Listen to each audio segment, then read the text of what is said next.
भैया एक प्लेट देना। अच्छा ये मैच छोड़ दो, इंडिया हारेगा, हमने कह दिया ना। हमारा बॉलिंग अटैक और एक घटिया बैटिंग, पिच कंडीशन। जीतना है तो खेलो प्ले स्पॉट पर, बनो खेल का नया बादशाह। नमस्कार, गुड इवनिंग, मैं हूं विक्रांत गुप्ता। वाकई जीत गया हिंदुस्तान, क्योंकि ये टेस्ट मैच तो अभी चल रहा है। अभी तो 3 दिन का खेल खत्म हुआ है, लेकिन आज जो दिखा है या फिर पूरी सीरीज में जो दिखा है मैच दर मैच, उसकी बिना पर यह कहना गलत नहीं होगा कि सिर्फ नतीजा नहीं, जिस तरह भारत की टीम ने ये बड़े बड़े कदम उठाए हैं, ये टीम जीत गई है। हालांकि आज तीसरे दिन का खेल खत्म हुआ। आज एक और शानदार पारी साझेदारी देखने को मिली। हार नहीं माना युवा खिलाड़ियों ने, शार्दुल ठाकुर और सुंदर। 186 रनों पर 6 विकेटें गिर गई।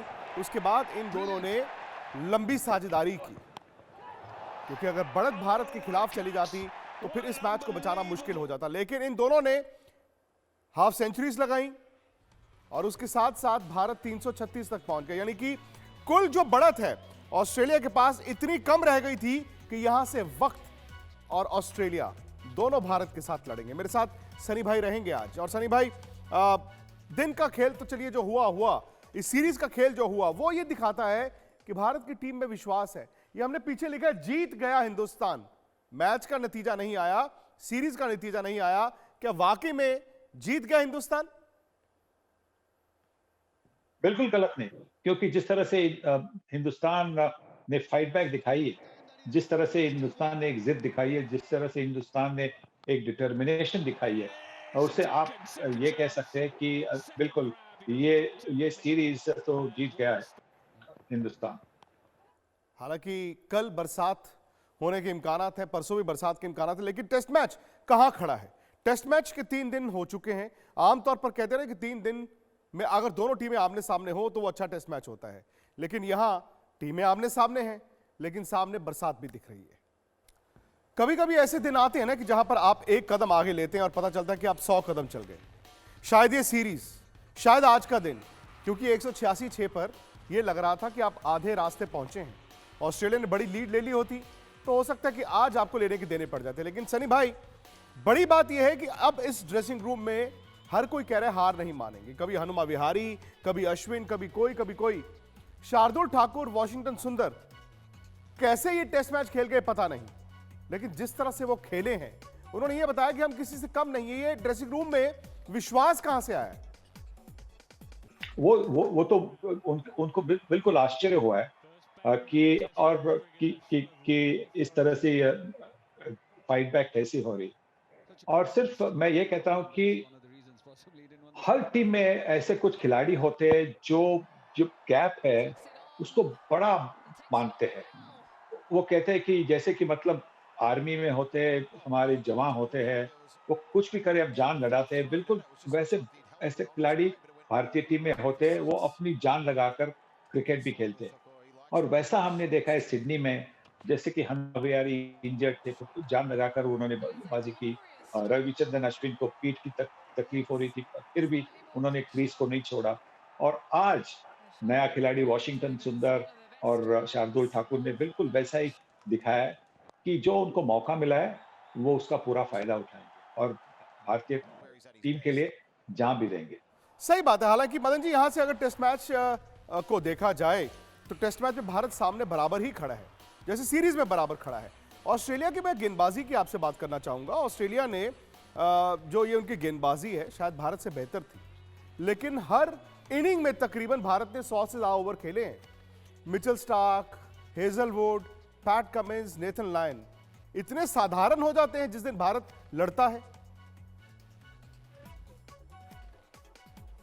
नहीं, देखिए विक्रांत, क्या है कि अगर ऑस्ट्रेलिया की बॉलिंग अटैक्स में कोई शक नहीं है कि काफ़ी अच्छी बॉलिंग अटैक है, वो उसके मुकाबले का ही बॉलिंग अटैक जो है हमारे पास भी है।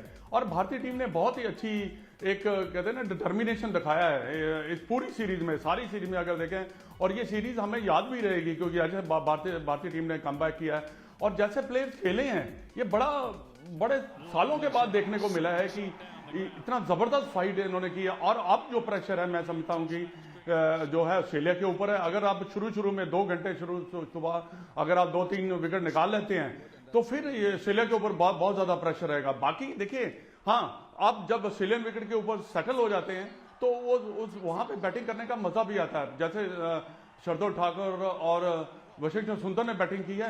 एक खासियत तो मैंने देखी उनकी बैटिंग में, वो घबराए नहीं शॉट्स खेलने में। उन्होंने शॉट्स भी खेले, रन भी बनाए, और उससे क्या हुआ कि एक तो टोटल बढ़ता चला गया और भारतीय टीम एक ऐसी स्थिति पे पहुंच चुकी है कि जहां पे वो मैच भी जीत सकती है। आपने कहा ना जीत गई है, मैं समझता हूं कि जीत सकती है ये मैच। बिल्कुल फ्रस्ट्रेट भी किया है ऑस्ट्रेलिया को, लेकिन यहां पर सिर्फ रन नहीं बने हैं, बल्कि आप इन दोनों की बल्लेबाजी का जो तरीका था, जो अंदाज था, उसको देखिए। कभी कभी तो ऐसा लगता है कि यार ये शार्दुल ठाकुर है या कोई टॉप लाइन का राइट हैंडेड बल्लेबाज है। और सुंदर की बल्लेबाजी में तो कहीं कहीं सौरव गांगुली की झलक भी दिख रही थी। वैसे 2 दिन का खेल काफी होता है नतीजे के लिए, वो भी खास तौर से गाबा में, ब्रिस्बेन में, क्योंकि यहां पर विकेट में उछाल है। हालांकि यहां अगर आप देखें वो गाबा की विकेट नहीं है जो हमेशा डराती थी। सवाल यह है सनी भाई कि मैं वेदर फोरकास्ट देख रहा हूं, वो कह रही कि कल भी बरसात होगी, परसों भी बरसात होगी। आप चूंकि खुद ब्रिस्बेन में हैं तो थोड़ा सा मौसम का बताइए कि कल और परसों कितना खेल हो सकता है, क्या नतीजा निकल सकता है या नहीं निकल सकता? नहीं, वो नहीं, 60% 60% कल है और 80% आखिरी दिन पर है, पर उस पर निर्भर नहीं होना चाहिए। हमें ये याद रखना चाहिए कि पूरा मैच, पूरे दिन का मैच हमें खेलना है। कल पूरे दिन का मैच 5वें दिन खेलना है। देखिए यहाँ पे अगर बरसात फटाफट हो गई तो फिर ये ग्राउंड बड़ी जल्दी सूख जाता है। अगर बरसात की मदद लेनी है तो फिर बरसात किस तरह से होनी चाहिए? 3-4 घंटे के लिए जब बरसात होती है तो जिसमें खेल नहीं होता, उससे शायद भारतीय टीम उसका सहारा ले सकती है। पर अगर हारने की पोजीशन में हो, अब मैं सोचता हूं, मैं इस कॉन्फिडेंस से सोचता हूं कि अगर हमारे गेंदबाजों ने, क्योंकि अभी भी गेंद काफी नहीं है, हमारे गेंदबाजों ने अगर अच्छी गेंदबाजी की तो फिर ऑस्ट्रेलिया को 200 सवा 200 में ऑल आउट किया तो 250 रन जो लक्ष्य होगा चौथे पारी में, वो भारतीय बल्लेबाज कर सकते हैं। तो कल 60% है, उसके बाद परसों 80% है। हो सकता है कि बीच बीच में 3-3, 4-4 घंटे खेल हो जाए। कभी कभी नतीजा निकालने के लिए 3 घंटे, और वो 3 घंटे काफी होते हैं। तो ना सिर्फ भारत जीत के बारे में सोच रहा है, बल्कि जो दूसरा रिजल्ट है हार का, उसको एलिमिनेट करना होगा। ऑस्ट्रेलिया तेज खेला आज, थोड़ा सा खेला है लेकिन तेज खेला है। उन्होंने ये बता दिया आपको कि हम तेज रन बनाने के लिए जाएंगे। अब सवाल यह है कि भारत कल किस तरह से गेंदबाजी करता है, और अगर जरूरत पड़ती है तो चौथी पारी में वो जज्बा दिखेगा जो पूरी सीरीज में दिखा है। आज का एजेंडा यही है जी कि ब्रिस्बेन में अब गेंदबाजी कल क्या हो सकती है, क्या नतीजा निकल सकता है इस टेस्ट मैच में। तो आप फटाफट से जाएं YouTube पर, स्पोर्ट्स तक को सब्सक्राइब कर लीजिए, और रात 8 बजे वहीं पर मिलेंगे। स्पोर्ट्स से जुड़ी किसी भी अपडेट के लिए स्पोर्ट्स तक को सब्सक्राइब करें और हमारे फेसबुक और इंस्टाग्राम पेज को भी जरूर फॉलो करें।